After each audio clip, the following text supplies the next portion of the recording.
Is because with all of that and knowing the political undertone of the indictment and the case against you and your prosecution, did your defense at any point bring up the point that this is all political sour grapes? Was that ever brought up in the courtroom as a defense? No, it was the Judge Fuller would not allow us to bring up anything that related to political motivation. We tried to subpoena the financial records of the Choctaw Indians and the National Republican Party and the Republican Governors Association, which had received money by way of back channels from the Choctaw Indians, because we wanted to show that if they were going to make allegations about a contribution to the lottery, that there was something wrong with that, then what about contributions that were made to stop the lottery, that were made to my opponent, Mr. Riley?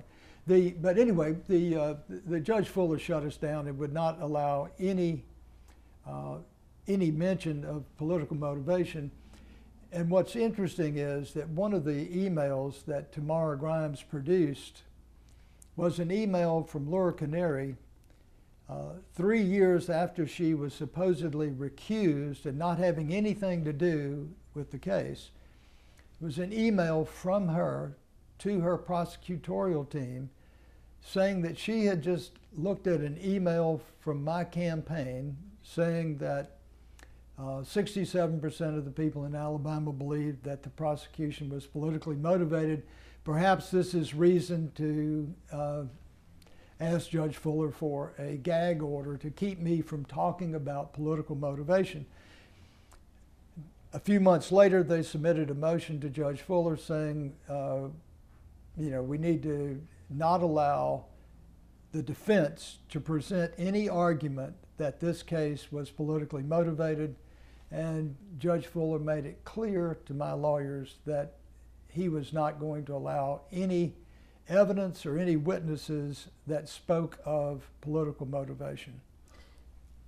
One of the documents that we've obtained speaks to a lot of what you're saying, specifically a lot of the claims about Canary, a lot of the claims about communication behind the scenes and relationships that people had that they did not disclose to quote-unquote investigators in this. When you have gone through this, because now at this point you obviously have,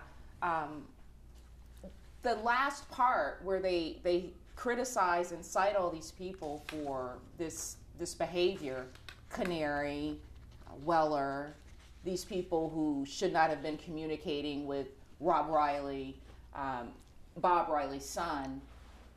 When you see all of that and that this document has obviously been there, how does that make you feel about the defense that you were able to put up against, the weight of the government going after you? Did they handicap you in a way? Oh, yes. I mean, this document from the Department of Justice confirms that this case was politically motivated. It cites an email from the lead prosecutor to my opponent's son, giving him an update on the prosecution. It verifies that one of the lead attorneys running the investigation had another conflict. So the Department of Justice itself is saying that this case was politically motivated, but they did not give us this information. This letter that you have is dated June 3rd, 2010. If it had been given to us in a timely manner, we might have been able to raise these issues before the court. We went to the Supreme Court back in 2012, 2 years later. So they have consistently hidden information from us. This email that they disclose was from 2002. If we had had access to that, we could have easily shown that this case was politically motivated. And yet nothing has happened with this. They did this investigation. This letter is still under seal. It is still not a public document. We still do not have the report to which they refer in this letter of June the 3rd, 2010. This is the basis for our FOIA request to Judge Hackala. You know, we'll see. We respect Judge Hackala, and we'll respect and honor the ruling of the court. When you get all that, if you get this information, do you still seek to clear your name beyond a shadow of a doubt, even though you've served this time? I can't. There's no way to do that. You can't put all the feathers back in the pillow. You know, my life has dramatically changed. In 2002, I was looking forward to being reelected, was reelected. The election was stolen. You know, I had planned to announce in December that I was going to enter the Democratic primaries. I had my speech written, gave part of it to the Democratic Governors Association in December of 2002. So, you know, that was 15 years ago, and we're still fighting for the truth. We're still fighting. So, you know, we will keep fighting. I'm sure, you know, my son will, and we'll do what we can within the system that we have to seek the truth. But you know, to find justice, you know, in the sense that you described, it's going to be really hard. I think the best thing for me to do, as I've decided to do, is to follow my new purpose, and that is to advocate for criminal justice reform. Simple but important changes. We're not talking about changing the entire system, but it's the things that we really must do to try to ensure that not only what happened to me, but what's happened to so many others is less likely to happen again. When we were trying to interview you at Oakdale, that was one of the things we told the warden, Becky Clay, is that we wanted to talk about the work that you were doing inside that prison to help people, because that was one of the stipulations that you couldn't try your case with us, that you had to accept what you had done, been accused of doing. But we were not allowed to come in and talk with you at all. You mentioned how far away you were sent away from your family, the furthest possible point that they could send you. Do you feel like this system really was out to get you? That not the system. Not the system. It was an abuse of the system, and what we have to try to do now is to provide some safeguards so that the abuse of the process is not likely to happen to others. It is clear, for example, that both Steve Fago, a prosecutor in the Middle District, and Matt Hart, a prosecutor in the Middle District, working for Lure Canary, lied to the grand jury in order to get an indictment on the last day of a 5-year statute, so that I could be politically hurt. And thankfully, Judge Clemen saw through that and put them to the test, asked them for evidence of this alleged conspiracy, and when they could produce nothing, he dismissed the case, saying it was the most unfounded case he had ever seen in his 30 years on the bench. This was the Medicaid? Yeah. This letter mentioned something about Alice Martin not filing something in a timely manner, or not following the guidelines? Well, they mentioned a lot of things, but they didn't go into, they didn't reveal a lot of what they know. And so that's why we're again seeking further discovery through the Freedom of Information Act request that we have pending in the Northern District. I want to see how you respond to this, because it says U.S. Attorney Alice Martin and the two AUSAs found to have exercised poor judgment were given an opportunity to appeal OPR's findings to the office. They did so, but Associate Deputy General David Margolis affirmed all of OPR's findings. But what they accused Alice Martin of doing was not following the guidelines for bringing the case against you. Yeah, that I think perhaps relates to the Department of Justice policy that high-level public employees, indictments or prosecutions of high-level public officials need to have further scrutiny, and I'm not sure that she did that. Yes. But I'm not sure that that's what they're referring to.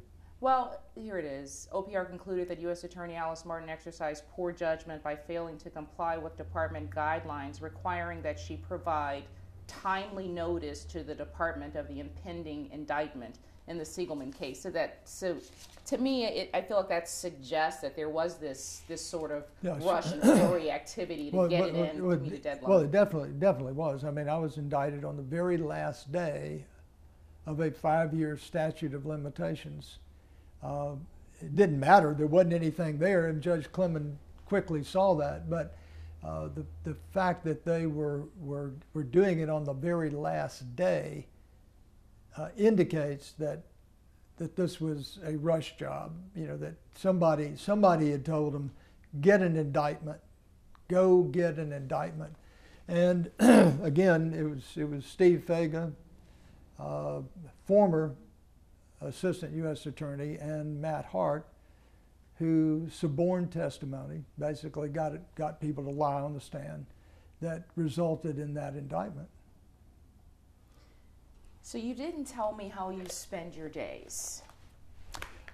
I have spent my time since I have been home, fortunately with my daughter, a lot of it, who is here temporarily, she hopes. She's anxious to move on with her life, but it's been a blessing to me to spend time with her. And my wife and my son, who's still here in Birmingham, and my dog, who still greets me like I'm an old friend when I walk in the door, but he greets everybody that way. But I've been spending my time finishing up this book, and I did a couple of weeks ago, and it's now being fact-checked and will be off to the publisher hopefully soon.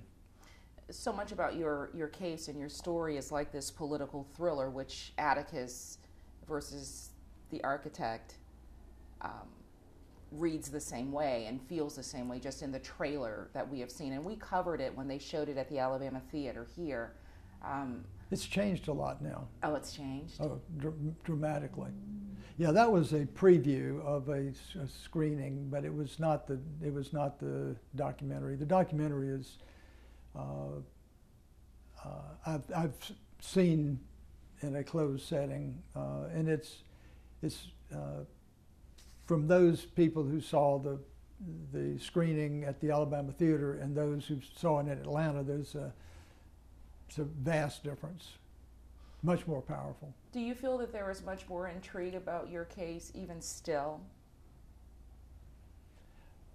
I do, and it depends on what kind of how far the flap on the tent is opened up and how much sunlight shines in before we'll know. But we're going to keep fighting for the truth as long as we can, and through whatever legal means we have.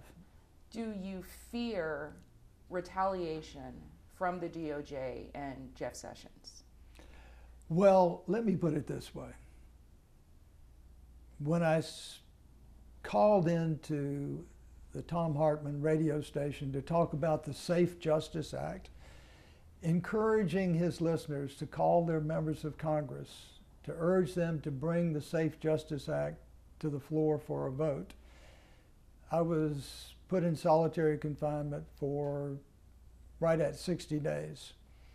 When I talked to Bob Barnes of the Washington Post about my case and how it differed from Governor McDonald's case, the next day I was put in solitary confinement until he wrote another story exposing the fact that I'd been put in solitary confinement because I had this interview. So the fact that we're having this interview and people will be seeing this, you know, who knows, but we'll find out. But I do not intend to stop exercising my right to speak, and certainly I hope that people who listen to this, who may disagree, will still honor the First Amendment and my right to give my point of view of what happened. Well, there is no doubt in a climate of where fake news rolls off the tongue trippantly of a lot of people now because they get it top down, that there will be those who feel like this is, you know, either a cover-up or Sherry's not being hard on him.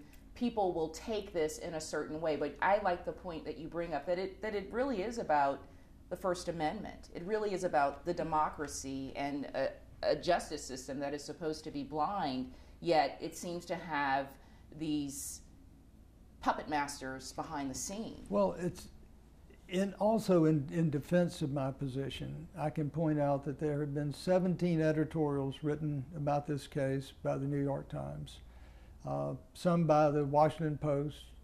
George Will has written. Even Fox News, Neil Cavuto has taken the position that this judge was way off course in my case. You know, we have the letter from the Department of Justice, which validates validates government misconduct in my case. It validates the fact that this was a political, that this case was politically motivated.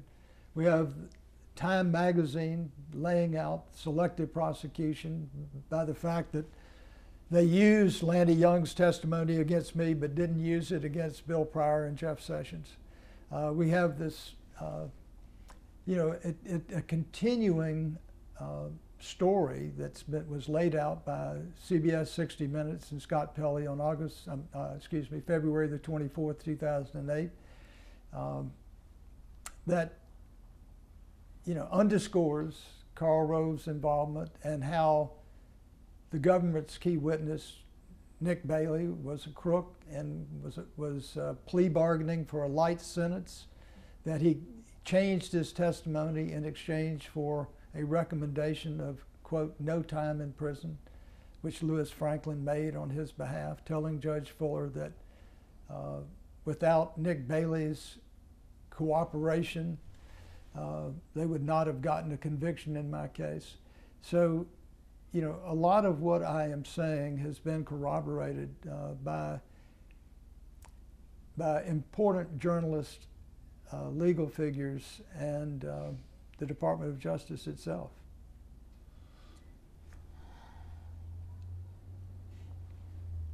I had a question. I want to make sure I don't lose my. Yeah. Down there are a lot of people who are going to watch this, and they're going to go with the time that you spent. Surely you had to do something wrong. What would you like to say to the people that I'm sure we're going to get comments on? You can answer, share.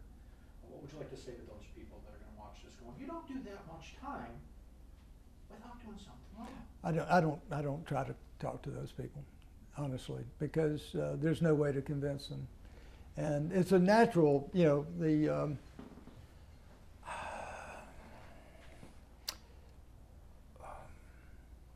who was the German officer who said, if you tell a lie long enough?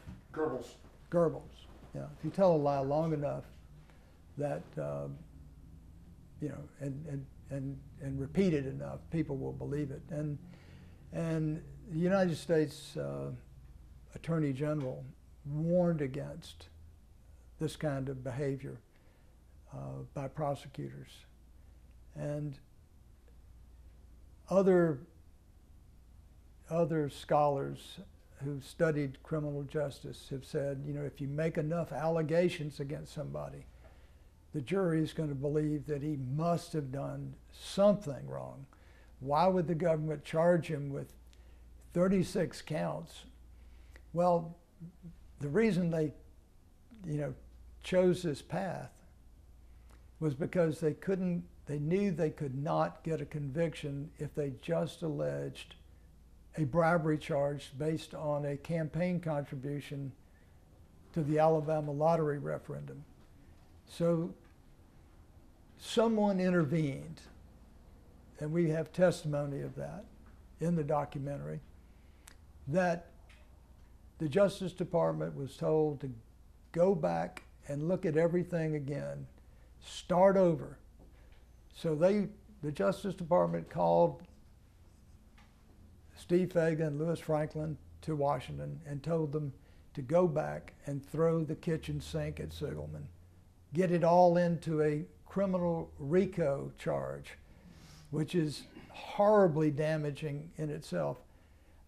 When they when they charged me with criminal racketeering, I thought, these people have lost their minds. I mean, where are they getting this from?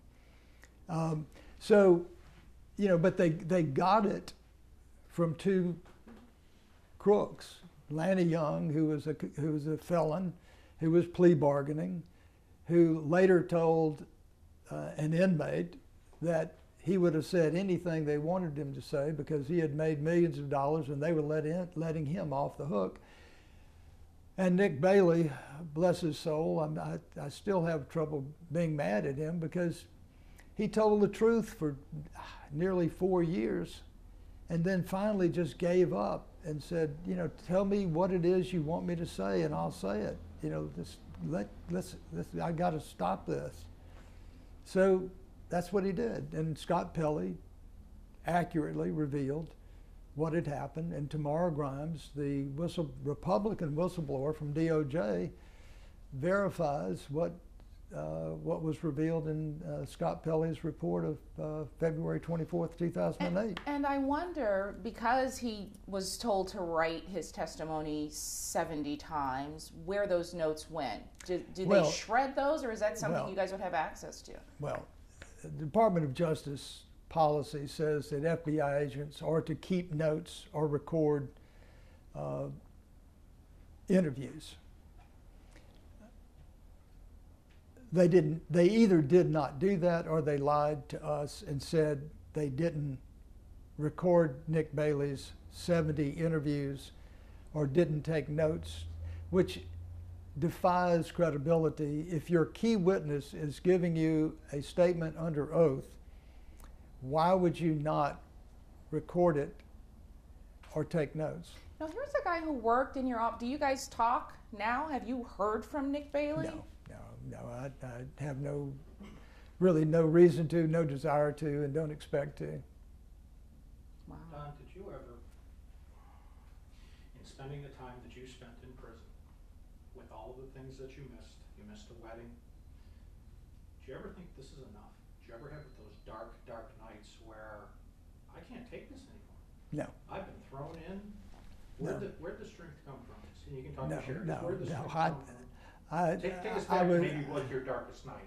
I had no darkest night. I slept well every night. I got up every morning, exercised, and as soon as I was able to finish the job that I was given to do by the prison, I got to work writing posts, writing in my book, fighting for justice for other inmates, and fighting for the truth for what happened to me. And so every day I spent working on something that was important to justice, either for myself or for others. But I knew where my charges had come from. I knew how and why I was charged and how I was convicted. This wasn't a guessing game. I mean, and it's all been laid out now by the Department of Justice's own letter of June the 3rd, 2010. We know that they acted in bad faith. We know that they committed serious misconduct. The lead prosecutor was emailing my opponent's son, giving him an update on the prosecution. The U.S. Attorney's husband was running my campaign. I mean, Your opponent's Bill campaign. Pryor was Karl Rove's client. How much more clear do we have to be? Of course, I knew all this. You know, there were some facts I didn't know because they didn't come forward until later, like Tamara Grimes, but they all added to what I already knew. So I was never stressed in prison. I slept every night comfortably and soundly, waiting for another day so I could get at it again and fight for justice, either for, you know, the inmates who had nobody to fight for them, or to fight for myself. But was there this moment when you finally were headed to prison, when you didn't get that customary 45 days to turn yourself in later? You were sent off right then. How did that feel? I met with my lawyers after I was body searched and stripped of my belt and shoes and handcuffed and shackled and chains. I was taken to the basement of the Montgomery courthouse, where I sat in a sort of a room that was about the size of a Catholic confessional, with the screen where I could barely see my lawyers, they could barely see me. And I said, guys, don't worry about me. Judge Fuller has just stepped over the line.